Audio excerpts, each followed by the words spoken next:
Hello my dear friends, I hope you all are fine and enjoying your online classes on your own YouTube channel. The name of the channel is Career Launcher Academy. The name of the channel is Career Launcher Academy. I am your friend Yash. Today we are going to discuss our previous topic which we have already started, and first part of our topic nutrition we have completed.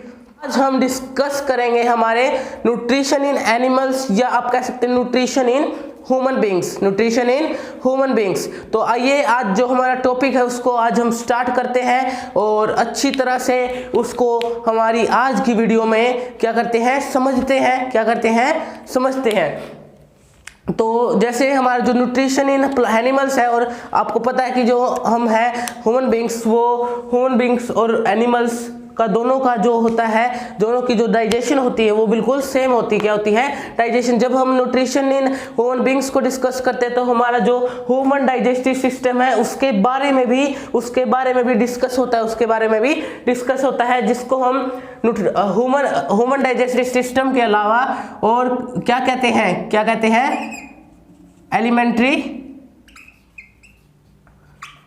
Alimentary canal भी कहते हैं इसे हम।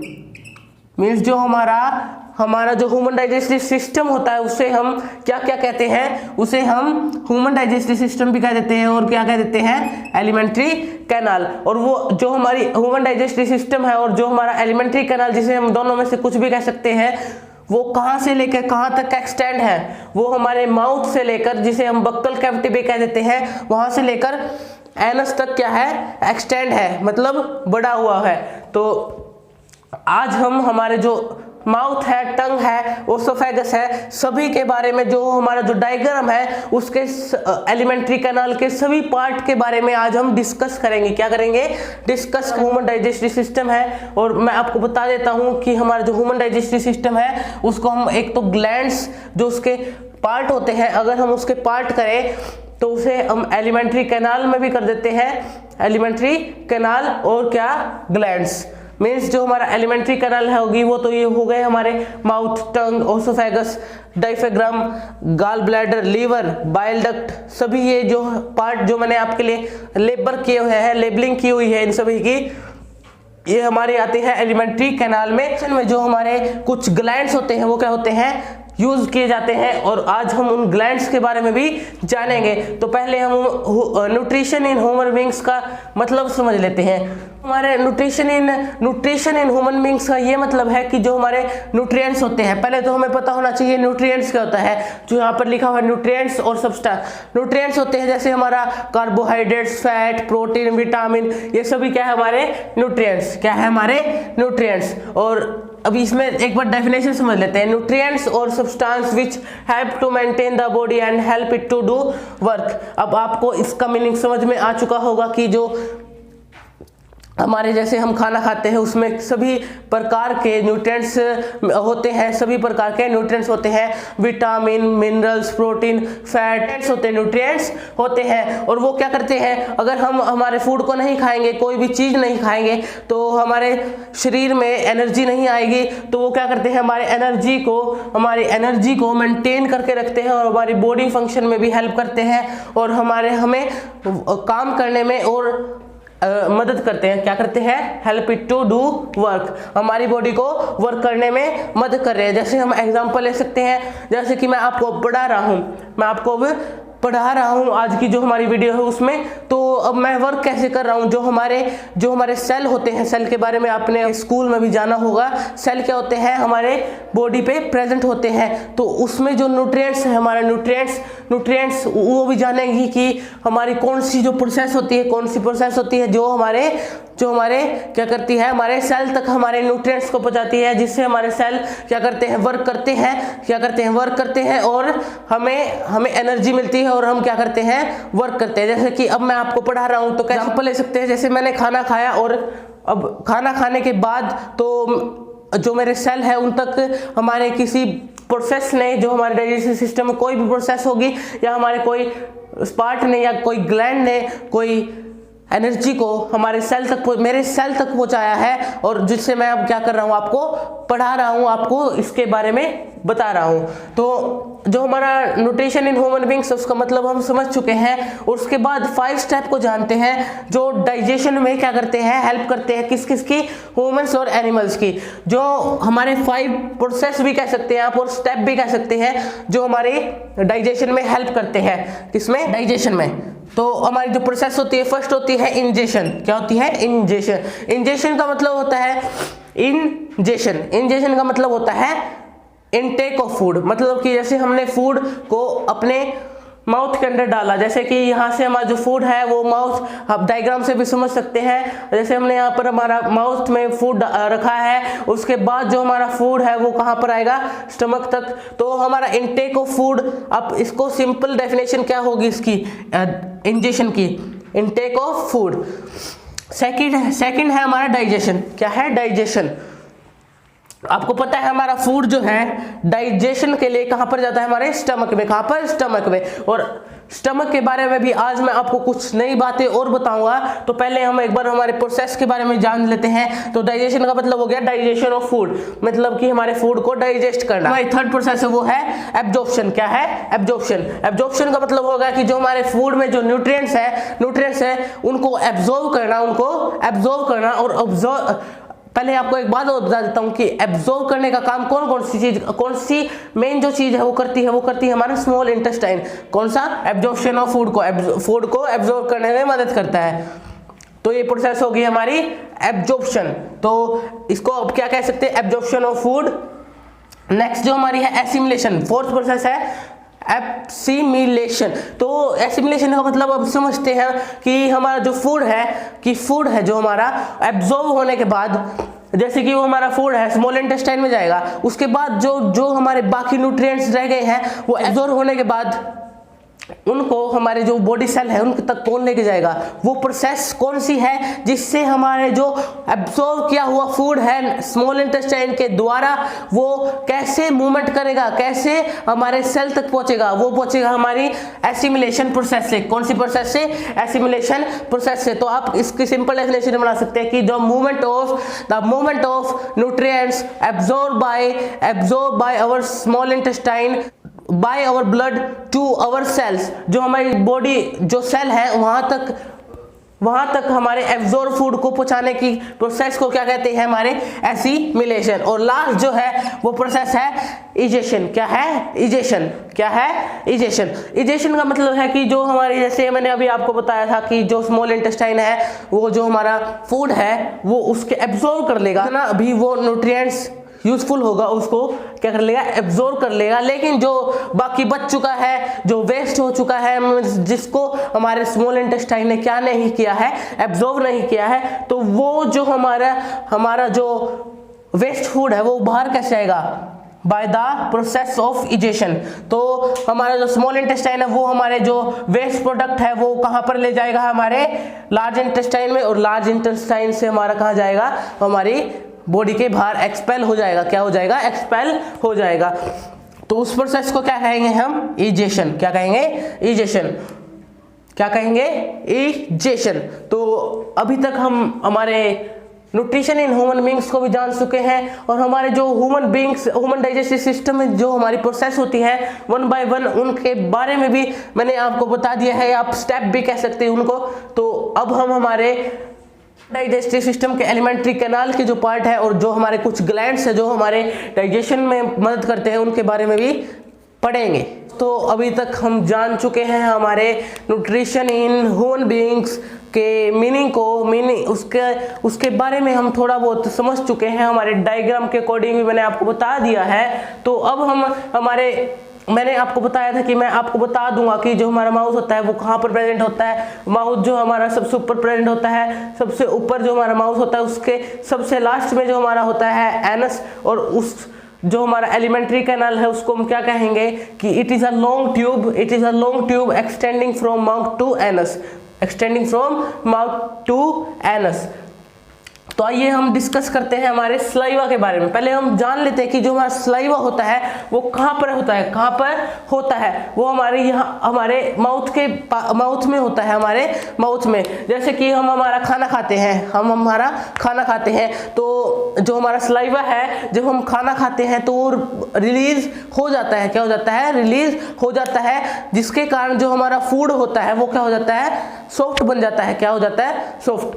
एक खास और बात बता देता हूं मैं आपको कि हमारी जो हाफ डाइजेशन है, हाफ डाइजेशन वो हमारे माउथ में ही हो जाती है। डाइजेशन जो हमारी होती है वो हमारे माउथ में ही हो जाती है। किसके कारण हो जाती है? हमारे सलाइवा के कारण। किसके कारण? सलाइवा के कारण। एक बार हम सलाइवा को देख लेते हैं। सलाइवा कहाँ से सिक्रीट होता है, मीन्स कहाँ से आता है और उसमें कौन सा एंजाइम प्रेजेंट होता है जिससे हमारा जो फूड है वो क्या होता है? हमारा फूड सॉफ्ट बन जाता है। और क्या किसमें? स्मॉलर पार्ट्स में क्या हो जाता है? स्मॉलर पार्ट्स में डिवाइड हो जाता है। It is secreted bye salivary glands and it contain an enzyme called amylase to make the salivary amylase to make the food smaller pieces। पहले मैं आपको इसको बताने से पहले एक बात और बता देता हूँ कि जो हमारा सलाइवा होता है वो, अगर आपको एक और कारण बता देता हूँ मैं इसका, कि जैसे आप आपका टीवी देख रहे हैं तो आप जैसे आपका खाना खा रहे हैं और उसके साथ के साथ आप टीवी देख रहे हैं तो आपका जो फुल सलाइवा है, आपका सलाइवा है वो पूरी तरह से रिलीज नहीं होता, क्योंकि आपका ध्यान आपके खाने पे कम, आपके टीवी पे ज्यादा होता है। कहाँ? कारण आपका जो सलाइवा है आपके फूड को पूरी तरह से डाइजेस्ट नहीं करता, कई बार पूरी तरह से डाइजेस्ट नहीं करता। आपको ये बात जानकर हैरानी भी हुई होगी और अच्छी भी लगी होगी। तो है वो कहाँ से रिलीज होता है? हमारे सलाइवरी ग्लैंड से। कहाँ से? हमारे सलाइवरी ग्लैंड से। मैंने अभी आपको बताया था कि हमारे जो कुछ ग्लैंड्स भी होते हैं हमारे डाइजेस्टिव सिस्टम में, क्या ग्लैंड्स होते हैं, क्या ग्लैंड्स होते हैं, उनका फंक्शन भी मैंने कहा था कि आपको बता दूंगा कि जो हमारा सलाइवरी ग्लैंड्स है वहां से जो हमारा सलाइवा रिलीज होता है। तो आपको सलाइवरी ग्लैंड्स का फंक्शन भी पता चल गया होगा कि वो क्या करता है? सलाइवा को रिलीज करता है। तो जो हमारा सलाइवा रिलीज होता है उसमें हमारा एक एंजाइम प्रेजेंट होता है। क्या प्रेजेंट होता है? हमारा एंजाइम, जिसको हम कहते हैं सलाइवरी अमाइलेज। और वो क्या करता है? हमारे फूड को जो हमने खाया है उसको क्या कर देता है? सॉफ्ट बना देता है, और जिससे हमारा जो फूड है वो अच्छी तरह से आराम से, बिल्कुल अच्छी तरह से हमारे स्टमक तक पहुंच सके। किसकी मदद से? ओसोफेगस की मदद से। और एक बात और बता देता हूँ, ओसोफेगस का एक और नाम है। ओसोफेगस को आप फूड पाइप भी बोलते हैं। क्या बोलते हैं? Food pipe. तो आई होप आपको माउथ का और हमारे ओसोफेगस और हमारे सलाइवा का फंक्शन अच्छा लगा होगा और अच्छी तरह से समझ में आ गया होगा, और एक्स्ट्रा चीज़ भी आपको सीखने को मिली होगी। तो उसके बाद मैं एक चीज़ और बता देता हूँ मैं आपको कि जैसे हमारा जो खाना होता है, जैसे आप चपाती को ले लीजिए, आपकी जो चपाती होती है उसको आप खाते हैं तो वो पूरी की तरह वो थोड़ा साइज उसका थोड़ा बड़ा होता है, उसका साइज थोड़ा बड़ा होता है। तो हमारी जो फूड पाइप है उसमें से हम उसको सीधा नहीं डाल सकते, क्योंकि उसका जो साइज है, उसका पीस जो होता है, वो हम चपाती को तोड़ते हैं तो उसका पीस थोड़ा बड़ा होता है। इसलिए जो हमारा सलाइवा है उसको क्या कर देता है? थोड़ा सॉफ्ट भी कर देता है, क्योंकि वो सॉफ्ट इतना नहीं होता। जब हम उसको माउथ में रखते हैं तो वो सॉफ्ट भी हो जाता है, और क्या हो जाता है? स्मॉलर पीसेस में भी डिवाइड हो जाता है। किस में से? बिग पीसेस में से स्मॉलर पीसेस में भी डिवाइड हो जाता है। उसके बाद जो हमारा फूड है यहाँ से जाकर हमारे कहाँ पर जाता है? स्टमक में। ओसोफेगस का काम होता है कि हमारा जो फूड हुआ है, जो सॉफ्ट बन चुका है और स्मॉलर पीसेस में डिवाइड हो गया है, उसको क्या करना? उसको ट्रांसपोर्ट करना। कहाँ तक? हमारे स्टमक तक। कहाँ तक? हमारे स्टमक तक। और स्टमक का एक फंक्शन, और अब स्टमक के बारे में भी जान लेते हैं। हाफ डाइजेशन तो हमारे यहाँ पे हो गया। हमारा आप मान लीजिए हमारे यहाँ पे 20-30% आप मान सकते हैं 20-30% हमारे फूड का डाइजेशन हो गया। उसके बाद आगे मैंने आपको बताया था स्टमक में भी हमारा डाइजेशन होता है, उसके बाद हमारे फूड को थोड़ा और ब्रेक डाउन होता है, फूड को और ब्रेक डाउन किया जाता है, उसके बाद हमारे स्मॉल इंटेस्टाइन में और होता है। तो ऐसे ही हम आगे जानते हैं। उसके बाद हमारा जो स्टमक है, स्टमक में हमारा एक और ग्लैंड प्रेजेंट होता है, एक ग्लैंड और प्रेजेंट होता है। तो अभी तक मैं यहाँ पर आपके साइड में लिख देता हूँ, यहाँ नीचे लिख देता हूँ कि मैंने आपको अभी तक 2 ग्लैंड्स बता दिए हैं, 2 ग्लैंड्स बता दिए। एक तो हमारा हो गया सलाइवरी ग्लैंड्स, क्या सलाइवरी ग्लैंड कह सकते हैं आप, और सलाइवरी ग्लैंड्स, और एक होता है हमारा, अभी मैंने बताया नहीं है, सॉरी, मैंने बस आपको ये बताया है कि एक ग्लैंड और प्रेजेंट होता है, उसका नाम मैं आपको बता देता हूँ, उसका नाम है गैस्ट्रिक ग्लैंड। क्या? Gastric gland. और वो भी हमारा क्या करता है, हमारी जो स्टमक होता है, हमारा स्टमक होता है, मीन्स जो हमारा स्टमक है उसकी जो ये वॉल है, जो ये मैंने आपके लिए डायग्राम में आपको समझाने के लिए जो वॉल बनाई है इसकी, यहाँ पर प्रेजेंट होता है हमारा गैस्ट्रिक ग्लैंड, यहाँ पर प्रेजेंट होता है, यहाँ पे आपके लिए अंडरलाइन कर देता हूँ मैं, यहाँ पर हमारा क्या होता है, गैस्ट्रिक ग्लैंड प्रेजेंट होता है। और वो क्या करता है, वो रिलीज करता है एसिड को, HCl को रिलीज करता है। किसको?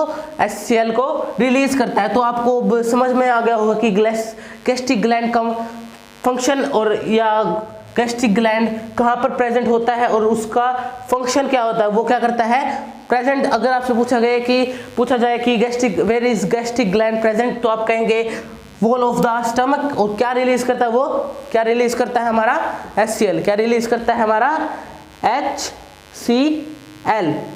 जब हमारा HCl क्या किया है, रिलीज किया है, HCl रिलीज किया है, और जो हमारा HCl है वो क्या है, हमारा एसिड है। आपको इसका HCl के नाम से ही पता चल चुका होगा, हाइड्रोक्लोरिक एसिड। तो ये एक एसिडिक मीडियम भी बनाता है। क्या बनाता है, जो हमारा, आप ऐसे कह सकते हैं कि जो HCl है क्रिएट्स एन एसिडिक मीडियम। क्या? Creates an acidic medium.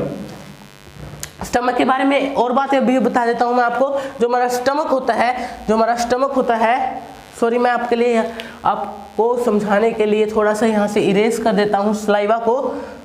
I hope कि आपको सलाइवा अच्छी तरह से समझ में आ गया होगा। तो मैं आपको यहाँ पे बता देता हूँ कि हमारा जो स्टमक होता है, हमारा जो स्टमक होता है उसमें क्या होते हैं, कुछ प्रोटीन डाइजेस्टिव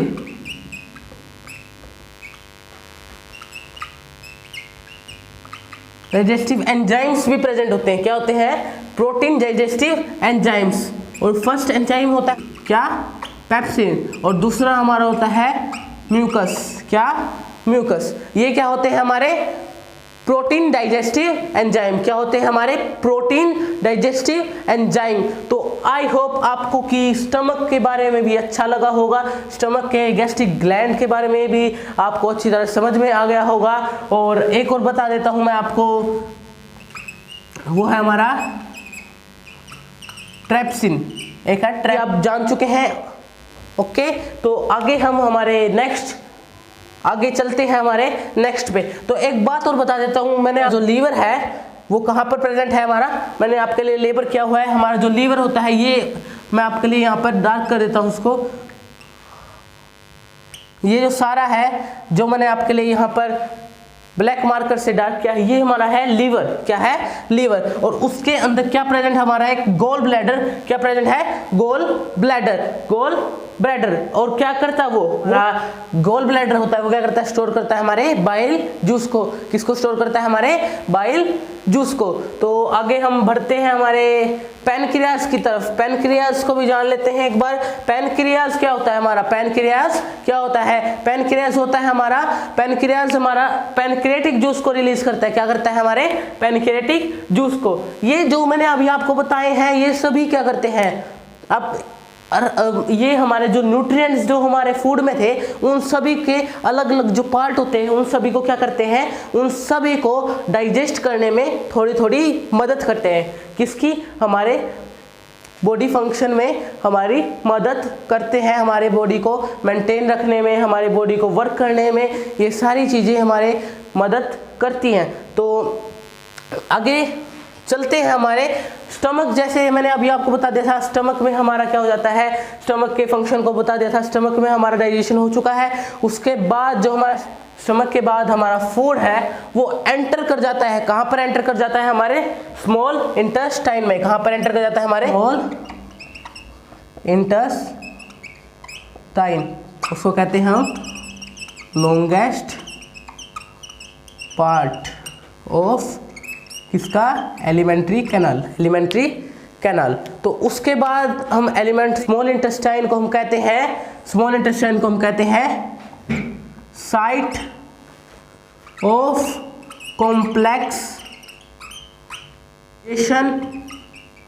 ऑफ कार्बोहाइड्रेट्स। क्या कहते हैं हम? Site of complex digest of carbohydrates को कहते हैं हमारे स्मॉल इंटेस्टाइन को। मैं स्टमक के पार्ट को थोड़ा इरेज कर देता हूँ, मेरे पास ज़्यादा स्पेस नहीं है।